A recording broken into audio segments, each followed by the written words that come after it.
kabajamoo warra soddaa koo harargee koo gurbaan warra baalee isin jaallataa akka malee maakiin yoo naaf hiyyamtee lammaffaa isin dabalachuuf fedhaa harargee koo jedha ibsishaanii feesbuukii isaa irratti maxxansee jira. Barreeffama kana akkuma argitanii harargee keessaan dabaladhaa harargee keessaan fuudha ammallee deebisee haga jaartii afuriitti yoo maakiin naaf hiyyamtee jedhee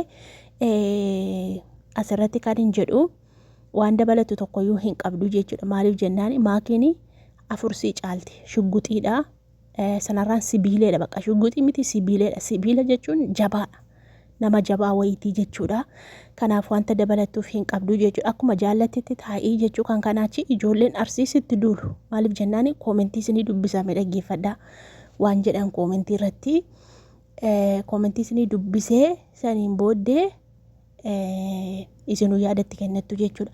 Ati soddaa warra harargee qofa osoo hin taane arsiin waan taateef arsiin illee jaalladhu. Sababni isaas maakiin oroo gama tokkoon harargee gama tokkoon immoo arsiidha.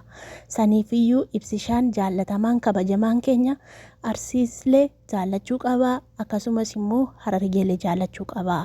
Akkasumas arsii keessaa fuuchuu qabda harargee keessaa fuuchuu qabda jedhaniitu yaada kennaafii jiru jechuudha. Ijoolleen baay'ee tokko harargeen yaada kennaafii jiru arsiin illee yaada kennaafii jiru jechuudha. Feesbuuk isaa jalatti koomentiin dubbisiyaanii koomentiin egaa baay'eedha amma kana dubbisee fixuu hin danda'u.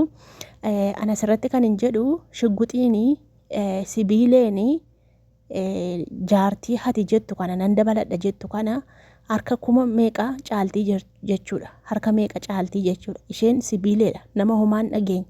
Nama qilleensis bubbeenis bishaanis waan talle olii gadi ishee oofuudha jechuudha. Nama hin dhageenye yookaan immoo bakka hin laanneefi jechuudha. Nama tuffatee dhiisuudha jechuudha. Maakii irratti jaartii biraa barbaaddachuun sin barbaachisu jechuudha. Isheen iyyuu bakka jaartii afurii sii buutii jechuudha. Ibsishaa keenya qaalii ati dargaggeessa waan taateef hojii kee garasiif garana millachuu danda'a jechuudha.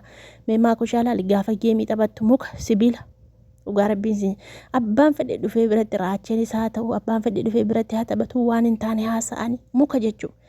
Maaliif intala manaati intala kabaja qabdu osoo xiqqummaa isheetti haadha isheetiif abbaa ishee biraa baate sababii haati ishee qimmiiddee guddistee fi sababii haati ishee reebdee guddistee fi sababii haatiif abbaan garasiif garanaa ifatanii fi isa biyyoormaa deemtee dhuftellee jechuudha. Akkasumatti qabattee jechuudha.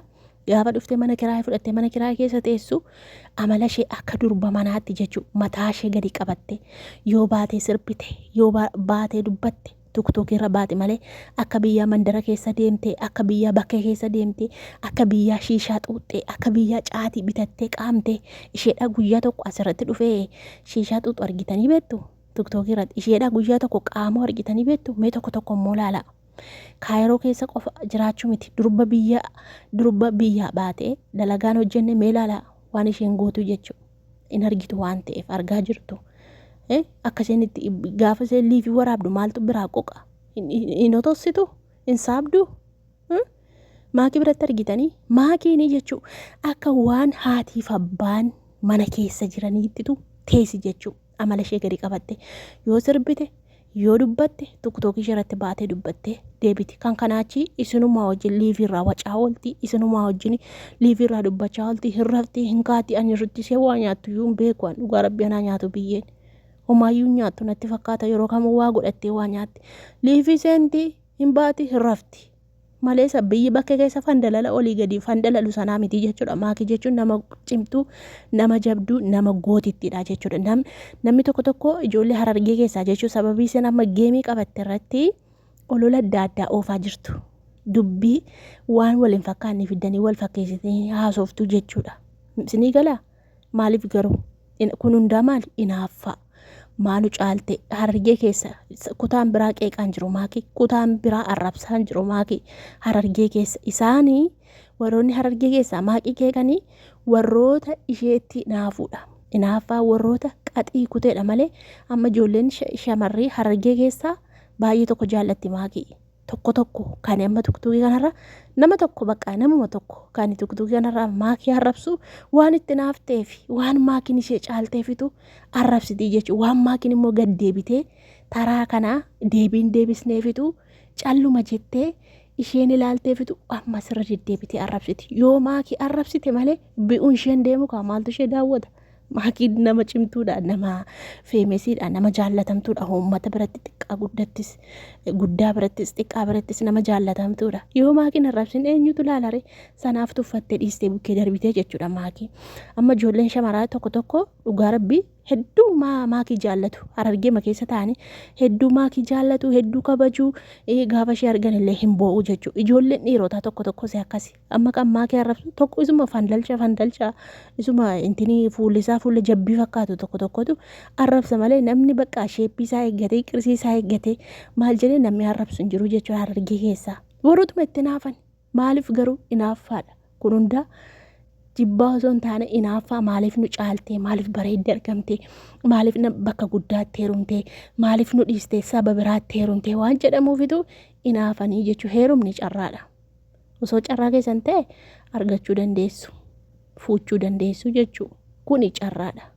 Kanaafuu jennaan rabbitu carraa nama jiraachisa. Har'as boris taanaan maakii kan jiraachisaa jiru ilma namaa miti. Rabbi tokkichatu jiraachisaa jira jechuudha. Otoo haadha bira hin jiraatin akka durba mana haadha bira jirtuuttitu jiraachaa jirti jechuudha. Dhugaa jiru isinitti maal. Kanaafuu inaaffaarraa qabdaniifitu olii gadi ooftaniitu haasoftuu jechuudha. Isheen har'as borisii kan jiraachisu rabbiidha waan ta'eef isin hin dhageessu, isinillee hin sodaattu jechuudha. Kan amma geemii xabsiisus saba biraa. Ijoollee kutaa biraatu xabsiisaa jechuudha. Ijoolleen Harargee tokko immoo xabsiifti jechuudha. Namni kun hundaa miti. Akkuma Harargee keessa dabaan jiru, dabduun tokko jirtu, kutaa hundumaa keessallee dabduun tokko hin jirti. Wallagga keessallee akkas dabduun tokko kan nama arrabsitu, kan lafaa kaatee waan itti hojjettutti si nyaattu, kan lafaa kaatee otuutti dadhabdee hojjettu, isa hojjettu kanatti hinaaftu baay'eetu jira jechuudha. Waluma keessa jira.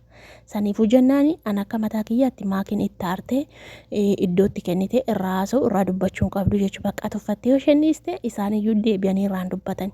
Yoo maakiin calliste deebi'anii irraa hin dubbatanii irraallee hin haasa'anii jechuudha. Kanaafiyyuu jennaani ibsishaan keenya fuudhuu baatus akka fedhen hin qoosa malee inni maakiirraan dhalaa tokko zor jedheen ilaalu jechuudha. Maakiirraan kanaaf akka inni itti jaallatee fuudhe nutu beeka waan ta'eef, akka inni itti sissiqee maal jedhee fuudhe nutu beeka waan ta'eef jennaani inni maakiirraan alla shamarrayyuu shamaratti hin fakkaatu, dhiiratti fakkaatti jechuudha. Dhugaan isinitti maal maakiirraan kanafee shamarri bareeddee akka malee maal taate dhiiratti fakkaatti ibsishaa biratti. Kanaaf jennaan inni ajandaa isiniif ta'uu fi ajandaa isinii uumuufitu waan akkasii barreessa malee maalii keessaan dabaladha akkasiin dabaladha hin sobaa jechuudha. Maaliif akkuma qaba waan ta'eef isheen iyyuu dubartii 4 caaltii jechuudha. Tokkittiin sibiileen jechuun kanaafin sibiileedhaan sibiila bar sibiila jechuun waan jabaa jechuudha bar shugguxii osoo hin taane sibiila jechuudha. Maakii oroo sibiila jechuudha.